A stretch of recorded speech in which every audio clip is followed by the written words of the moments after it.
2008 മുതൽ 2013 വരെ ഏതാണ്ട് 5 വർഷക്കാലത്തോളം 5 സീസണുകളിലായി 62 എപ്പിസോഡുകളിലൂടെ സംപ്രേഷണം ചെയ്യപ്പെട്ട ഒരു അമേരിക്കൻ TV സീരീസാണ് breaking bad. Game of thrones, അതുപോലെ തന്നെ മണി ഹെസ്റ്റ് തുടങ്ങിയിട്ടുള്ള സീരീസുകളൊക്കെ വളരെ പോപ്പുലർ ആയിട്ടുള്ള സീരീസുകളാണ്. ഈ സീരീസുകൾ എല്ലാവർക്കും അറിയുന്ന, അല്ലെങ്കിൽ പെട്ടെന്ന് ഒരു സീരീസിന്റെ പേര് പറഞ്ഞാൽ എല്ലാവരും പറയുന്ന 2 സീരീസുകളാണ് ഈ ഒരു ഗെയിം ഓഫ് ത്രോൺസും അതുപോലെ തന്നെ മണി ഹെസ്റ്റും. പക്ഷെ അത്രത്തോളം ഒന്നും ബ്രേക്കിംഗ് ബാഡിന്റെ പേര് നമ്മൾ അങ്ങനെ കേൾക്കാറില്ല. പക്ഷേ ഈ ഒരു സീരീസ് കണ്ടവരാണെങ്കിലോ ജീവിതത്തിൽ ഒരിക്കലും മറക്കാനും പോകുന്നില്ല. അതാണ് ഇതിന്റെ ഒരു കാര്യം. കാരണം അത്രത്തോളം മികച്ചതാണ്, അല്ല മികച്ചതിൽ മികച്ചതാണ് ബ്രേക്കിംഗ് ബാഡ്.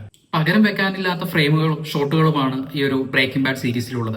ചെറിയ കഥാപാത്രങ്ങൾ മുതൽ അങ്ങിങ്ങ് വന്നു പോകുന്ന പിസ്സ, വാൻ, മാസ്ക് തുടങ്ങിയിട്ടുള്ള വസ്തുക്കൾ ഉൾപ്പെടെ അതിഗംഭീരമായി അഭിനയിച്ചിട്ടുള്ള ഒരു സീരീസ്. കേവലം ഒരു കെമിസ്ട്രി ടീച്ചറായി തുടങ്ങുന്ന വാൾട്ടർ വൈറ്റ് എന്ന ബ്രയാൻ ക്രാൻസ്റ്റണും തന്റെ പഴയ പ്രിയ ശിഷ്യനായിട്ടുള്ള ജെസി പിങ്ക്മാൻ എന്ന ആരോൺ പോളും തകർത്താടിയിട്ടുള്ള, അല്ലെങ്കിൽ അഴിഞ്ഞാടിയിട്ടുള്ള ഒരു ഗംഭീര സീരീസ്. തുടക്കം മുതൽ അവസാനം വരെ ഒരേ ട്രാക്കിലാണ് ഈ സീരീസ് പോകുന്നത്. ഏതെങ്കിലും ഒരു സീസണിൽ എത്തുമ്പോഴോ എവിടെയെങ്കിലും ഏതെങ്കിലും ഒരു എപ്പിസോഡിൽ എത്തുമ്പോഴോ ഇതിൽ നിന്ന് ആ ട്രാക്കിൽ നിന്ന് മാറുന്ന രീതിയൊന്നുമില്ല. കൃത്യമായിട്ട് എവിടെയാണോ തുടങ്ങിയത് അതേ രീതിയിൽ അതേ ഉഷാറോടുകൂടിയിട്ടാണ് ഇതിന്റെ അവസാനം വരെ ഈ ഒരു സീരീസ് പോയിക്കൊണ്ടിരിക്കുന്നത്.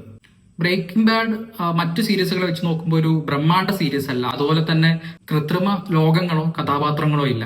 അമാനുഷ ശക്തിയുള്ള ഒരു വില്ലനെയും നിങ്ങൾക്ക് അവിടെ കാണാനാവില്ല. മറിച്ച് തീർത്തും സാധാരണ മനുഷ്യരാണ് ഈ സീരീസിൽ ഉടനീളമുള്ളത്. കഥയിലെ പ്രധാനപ്പെട്ട വില്ലന്മാരാണെങ്കിലോ ക്യാൻസർ പോലെയുള്ള അസുഖങ്ങളും വീട്ടുവാടക, കറണ്ട് ബില്ല് ഉൾപ്പെടെയുള്ള സാമ്പത്തിക പ്രശ്നങ്ങളും.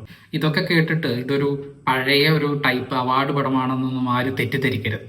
ചടുലമായ രംഗങ്ങളും കോമഡികളും അതുപോലെ തന്നെ ആക്ഷൻ സീക്വൻസുകളും ത്രില്ലടിപ്പിക്കുന്ന കഥയും കഥാപാത്രങ്ങളും തന്നെയാണ് ഈ ഒരു സീരീസിലുള്ളത്. നിങ്ങളെ ഈ ഒരു സീരീസ് കാണാൻ പറയുമ്പോൾ നിങ്ങളെയൊക്കെ കാത്തിരിക്കുന്നത് ഈ പറയുന്ന ഫ്രെയിമുകളും സീനുകളും ഒക്കെ തന്നെയാണ്. കുറച്ചും കൂടി സൂക്ഷ്മമായിട്ട് ഒന്നുകൂടി നോക്കുകയാണെങ്കിൽ മറ്റു പലതും കണ്ടെത്താനാവുകയും ചെയ്യും. സീരീസുകൾ ഇഷ്ടപ്പെടുന്നവർ, ഒരു ചാരുകസയിൽ വെറുതെ ഇരുന്ന് മറ്റൊരു ലോകത്തേക്ക് പലായനം ചെയ്യാൻ ആഗ്രഹിക്കുന്നവർ, ഇത് നിങ്ങൾക്കുള്ള സീരീസാണ്. ബ്രേക്കിംഗ് ബാഡ് പോലൊരു സീരീസ് ഇനി ഉണ്ടാവാൻ സാധ്യതയില്ല. ചരിത്രത്തിൽ അത് ഒന്നേ ഉണ്ടാവും. അങ്ങനെ ഇനി അത് ഉണ്ടാവാൻ സാധ്യതയില്ല. അത്തരത്തിൽ നിലനിൽക്കുന്ന ഒരു സീരീസാണ് ബ്രേക്കിംഗ് ബാഡ്. അപ്പൊ എല്ലാവരും ഈ ഒരു സീരീസ് ചെക്ക് ചെയ്ത് നോക്കുമെന്ന് വിചാരിക്കുന്നു.